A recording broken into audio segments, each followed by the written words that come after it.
these clues for us so that we can begin to reawaken to who we are and our own power. And don't you think that there's an awakening going on?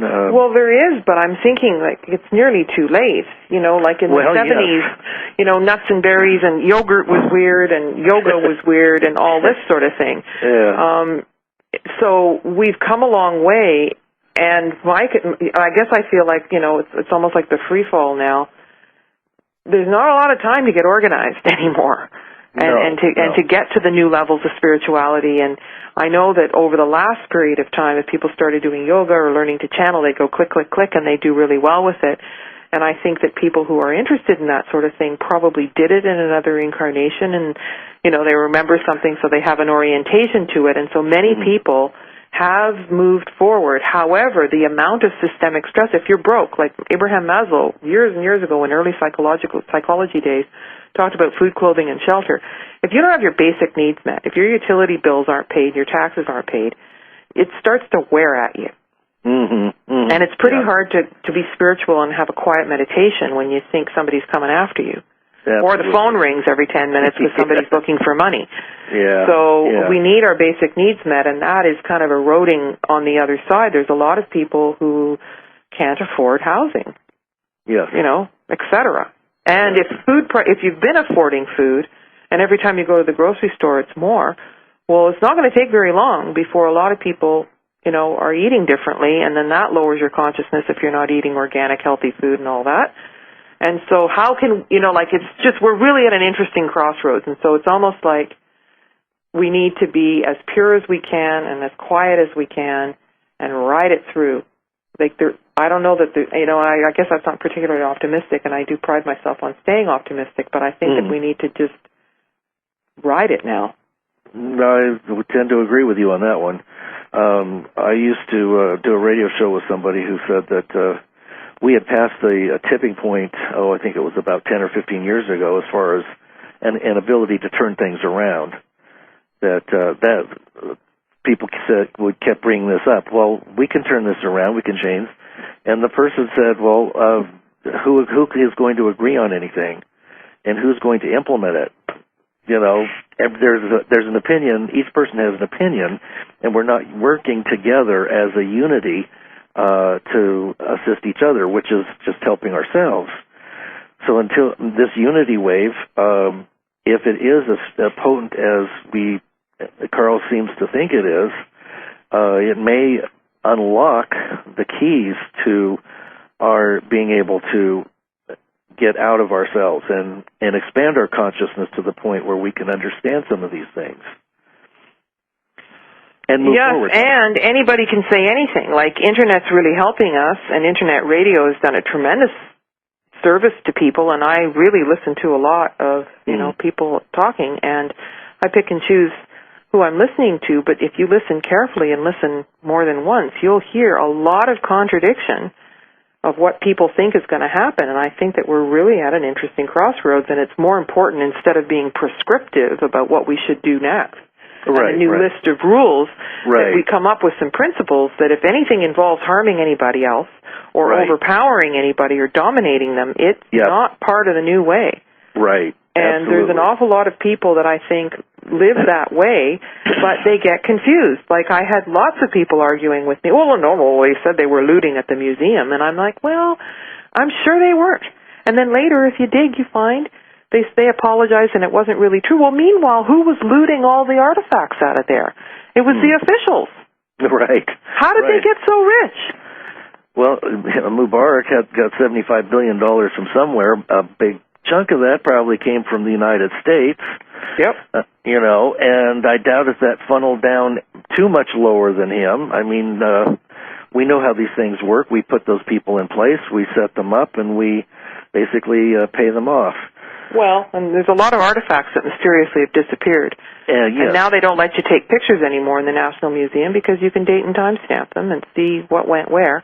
And things have been shuffled around and whole rooms are closing and containerfuls of supposedly replicas have been shipped anywhere in the world, and I'm telling you, there is an awful lot of Egyptian stuff in private collections, and they have been getting richer and richer, and Egypt is emptying out of a lot of these things and tracing what's happened, because I spent a lot of time in the National Museum, and I've done a lot of photo shoots in there, and now it's almost impossible to do that. And there is definitely some monkey business going on there, and and they print it in the newspaper. So if you've had your ear to the ground for a lot of years in Egyptian newspapers as well as things here, and whistleblowers who are part of the system, and interviews that are in Arabic that are translated, it's right there coming into my computer.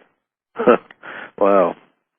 You mentioned something interesting that I thought maybe you might want to elaborate on a little bit, and that is the amount of information is contradictory out there.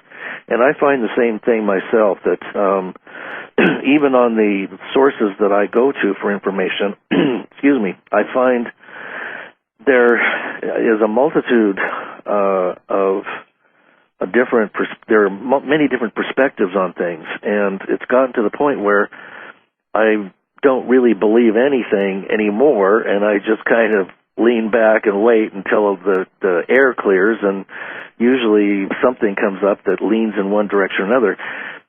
You're an academic, and you know how to learn, how to teach people to research.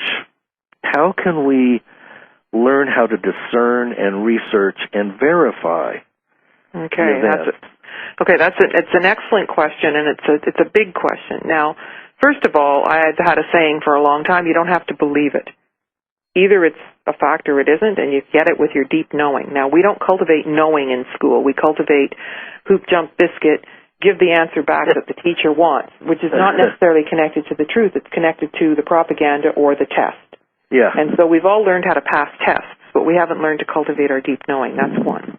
Okay. The other thing is that quantitative research methods is very rigorous, and a lot of people make fun of the rigor of academia, but they don't understand it, and a lot of people are afraid of statistics and call them sadistics, and they're taught in a very dry manner. Yeah. But the point is that there's two kinds of research. One's qualitative research and one's quantitative research. And qualitative is basically looking at smaller groups, just making observations, what you see in a few people. And let's say in an educational setting, you interview 5 students, their parents, the teachers, and the principal. And then you'd put together, I see some similarities here, and then you come up with a theory on why that happened. That's a whole form of research. It's called qualitative. On the other hand, quantitative is you come up with a hypothesis first. You have a hunch about something.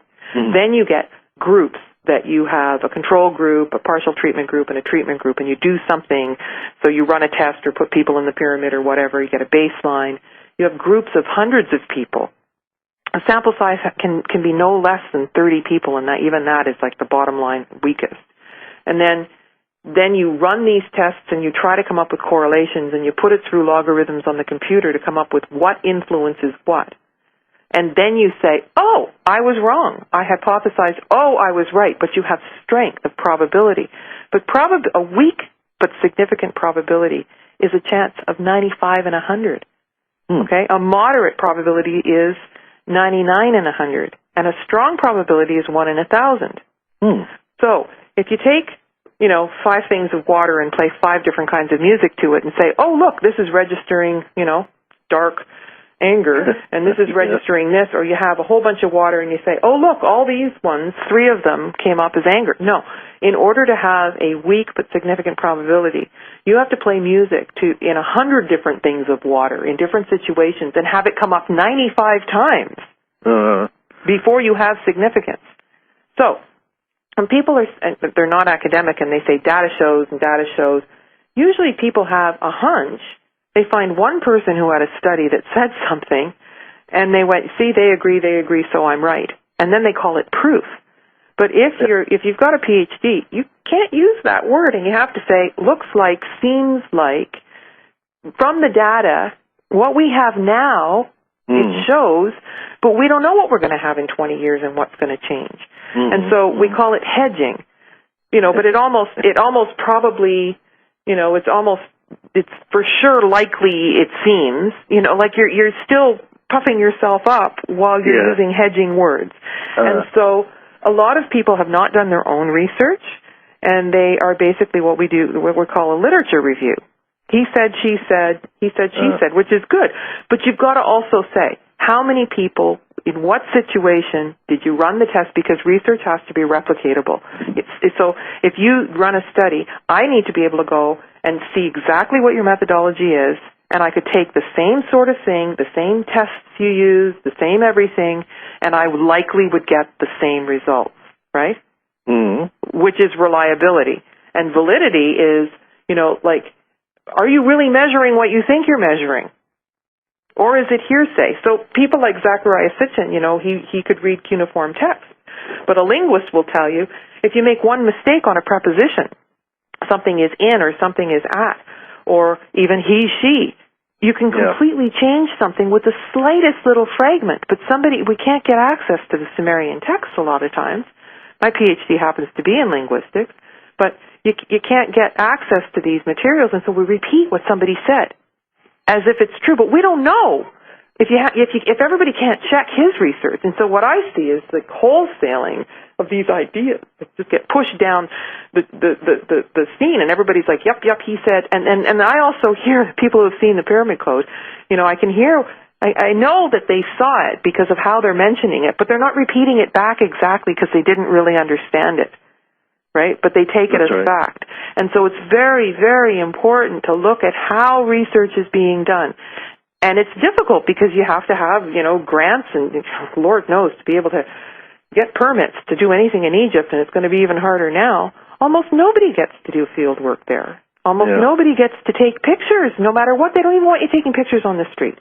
Wow. So there's a lot, like the fact that the Pyramid Code even got made and got to say some different controversial kinds of things and show a lot of reasons that you can see with your own eyes. And in the Pyramid Code, there's an indigenous wisdom keeper called Hakim. And my mandate was to find scientific support for what he was saying. But he says it's not fair to deny what you can see and touch with your own hands. Right? So if there's a crystalline matrix and you're looking at an instrument and it's got characteristics, and it's polished and it's, laser cut, you cannot say that was made with a chisel. Right. Because you couldn't make it with a chisel. Nor could anybody else. Right. So that's the sort of rigor that can help us when we're listening to various people discern. And so, I listen anyway, but I'm twitching and getting uncomfortable and, every once in a while shouting out, wait a minute. Because people can join and be okay, and then jump to a conclusion. And somebody who's not astute looking at how this is done doesn't know which part, but they feel uncomfortable, but they don't know which part was wrong. Right? Absolutely right. You mentioned Hakim, and in the videos, which have 5 sections to them, he is interwoven beautifully, and the videos are done. I mean, it really is a work of art. I was watching episode 4 and 5 last night, and I was just transfixed by the level of quality and the beauty of it. But Hakim is no longer with us, and he really is, or was, one of the top indigenous wisdom keepers for the pyramids. He grew up in them, I believe, on those sands. Is there anything that he shared with you that you would find of interest to the listeners tonight? Well, that's interesting, because he was very definitely my mentor for 10 years. And another motivation of the Pyramid Code was to capture his work and support it in some way before he passed. And while we were in post-production, bringing down, editing the work and bringing him into the timeline, he passed, and he came to me right away. But he used to say things to me, and one of the things that he used to say when I'd say, oh my God, we're losing all this stuff, the artifacts are going all over the world, and he'd say, nothing can be lost. And if those artifacts end up somewhere else, there's enough. There's enough of Egypt with the same symbols. So it ends up in New York. Great. All the people in New York who aren't going to go to Egypt can see this material. Yeah. Egypt left so many artifacts, and prolific in many, many ways, that there's enough to share with everybody. And no matter what you think, nothing actually can be lost. It can be hidden in plain sight. A photograph can reveal something, and the pieces can be put back together.